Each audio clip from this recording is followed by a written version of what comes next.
ते शिवाजी महाराजांच्या या जलदुर्गाच्या राजधानीच्या किल्ल्यावरती मी टुरिस्ट गाईड यशपाल प्रकाश जैतापकर आपलं सहर्ष स्वागत करत आहे.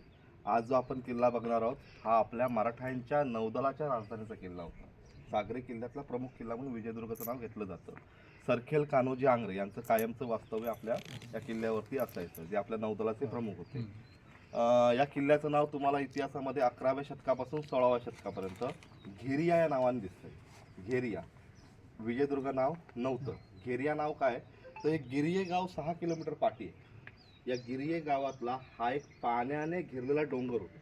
म्हणजे या किल्ल्याला पूर्वी चारी बाजूने पाणी होतं. पूर्णपणे जलदुर्ग स्वरूपात हा किल्ला मोडायचा. कालांतराने एक जी खंदकाची बाजू होती, म्हणजे दक्षिणेची बाजू, म्हणजे ही बाजू, ही जिकडे खंदक होतं ते खंदक गाळ जाऊन जाऊन बुजलं गेलं आणि तो जमिनीचा भाग झाला. मात्र ज्यावेळी इकडे 70 मीटरचं ते मोठे खंदक आपल्याला दिसते ब्रिटिशांच्या मॅपनुसार, जेव्हा 1818 साली हा किल्ला इंग्रजांनी जिंकला तेव्हा इंग्रजांनी या किल्ल्याचे नकाशे काढले. त्या नकाशामध्ये आपल्याला असं दिसतंय, किल्ल्याच्या मारुती मंदिराच्या पाठी जो पडकोट पुष्क नावाचा दरवाजा आहे, या दरवाजातून पुढे 70 मीटर एक मोठं खंदक आहे. त्या खंदकातून एक लाकडी साखव असायचा, जो सूर्योदय झाला की जमिनीवर टाकायचे, सूर्यास्त झाला की पुन्हा लाकडी साखव ओढून किल्ल्याशी कॉन्टॅक्ट तोडलं जायचं. हे खंदक होतं. हे कालांतराने गाव जाऊन बुजलं, म्हणून गिरिये गावातला पाण्याने घेरलेला हा घेरिया किल्ला. हा किल्ला बांधला होता शिलाहार संस्थानातील राजा भोज दुसरे याने. भोज राजा मूळचे मध्य प्रदेशचे, भोपाळ त्यांची राजधानी होती. 11व्या शतकात जेव्हा त्याने साम्राज्य विस्तार केला तेव्हा त्याने आपल्या महाराष्ट्रामध्ये 17 किल्ले बांधले भोजराजांनी. यात कोल्हापूरचा पन्हाळा आहे, वासोटा आहे, भुदरगड आहे, कुडाळला रांगणा आहे, रत्नागिरीला जयगड आहे, खारेपठणचा एक किल्ला आहे. तसंच हा एक त्याने किल्ला बांधला, याचं नाव घेरिया. हा किल्ला फक्त 5 एकरचा होता आणि त्याला 7च बुरुज होते. आज जो आपण किल्ला बघतोय या किल्ल्याचं एकूण क्षेत्रफळ आहे 17 एकर 19 गुंठे. 12.5 एकर किल्ल्याचा विस्तार हा छत्रपतींच्या कालखंडात झालेला तुम्हाला दिसतो. 1656 नंतर झालेला दिसतोय. या किल्ल्यावरती 1218ला देवगिरीची यादवांनी अटॅक केला आणि हा किल्ला यादवांच्या ताब्यात गेला. म्हणजे यादवांचं ऐश्वर साम्राज्य या किल्ल्याने बघितलंय. 1354ला विजयनगरच्या कृष्णदेवरायाने हा किल्ला परत जिंकून घेतलाय. विजयनगर म्हणजे हरिहर आणि बुक्कने स्थापन केलेलं विजयनगर साम्राज्य होतं. कृष्णदेवरायांचं आपला साम्राज्य विस्तार जेव्हा केला तेव्हा आपला कोकण किनारपट्टा पूर्ण जिंकला होता आणि हा किल्ला विजयनगर साम्राज्याखाली 1354 सालापासून 1431 पर्यंत होता. 1431ला बहामनी सुलतान अल्लाउद्दीन अहमद शाह यांनी पुन्हा कोकणावरती मोठी स्वारी चढवली. कोकणचा बराचसा प्रांत बळकावला आणि हा पहिल्यांदाच किल्ला मुस्लिम राजवटीखाली गेला. याच बहामनीच्या 1490 ते 1526 दरम्यान 5 शाया झाल्या. त्या 5 शायांमध्ये विजापूरची आदिलशाही, गोळकोंड्याची कुतुबशाही, अहमदनगरची निजामशाही, वराडची इमाशाही आणि बिदरची बरीचशाही होती. ज्यात जी आदिलशाही तुम्हाला दिसते, या आदिलशाहीच्या वाटणीला महाराष्ट्रातला पुणे, चाकण, इंदापूर, कोल्हापूर, म्हणजे पोलादपूर, त्यानंतर जावळी, रायरी आणि कोकण किनारपट्टा गेला होता. त्यामुळे हा किल्ला पण 1526 सालापासून 1656 पर्यंत विजापूरच्या आदिलशाहीकडे होता. 1656ला शिवाजी महाराजांनी जावळी जिंकली. जावळीचे मोरे रायरीला पाहिले. महाराजांनी तडकतोड रायरीला केली.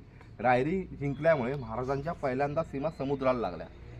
समुद्राला सीमा लागल्यामुळे इकडच्या स्थानिकांनी महाराजांकडे धाव घेतली की जंजिराचा जो सिद्धी आहे हा काठावरती येऊन उन्माद करतोय, म्हणजे आमच्या बायका मुलींना पळवतोय, अरबस्थानात विकतोय, तरुण मुलांना पकडून त्यांना गुलाम म्हणून अरबस्थानात विकतोय, मानेवर तलवार ठेवून धर्म परिवर्तन करतोय, जर कोणी मानलं नाही तर माणसांचे नाकनी कान छाटतोय, विद्रूप करतोय.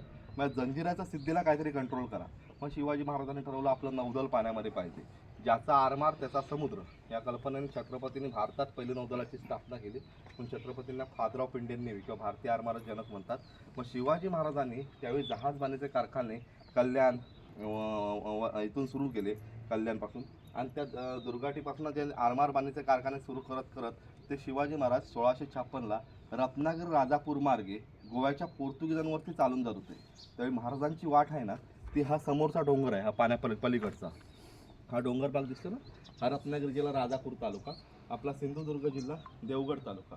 त्यावेळी महाराजांनी ह्या राजापूरमध्ये आल्यानंतर आदिलशाहीचं कोठार किंवा जी वखार होती ती उद्ध्वस्त केली. म्हणजे तुम्ही बाय रोड जर गेलात तर तुम्हाला राजापूर 60 किलोमीटर आहे, पण तुम्ही होडीने असे पलीकडे गेलात तर समोरच्या डोंगरातून राजापूर 10 किलोमीटर तुम्हाला दिसतं. म्हणजे एवढं जवळ येतं आहे.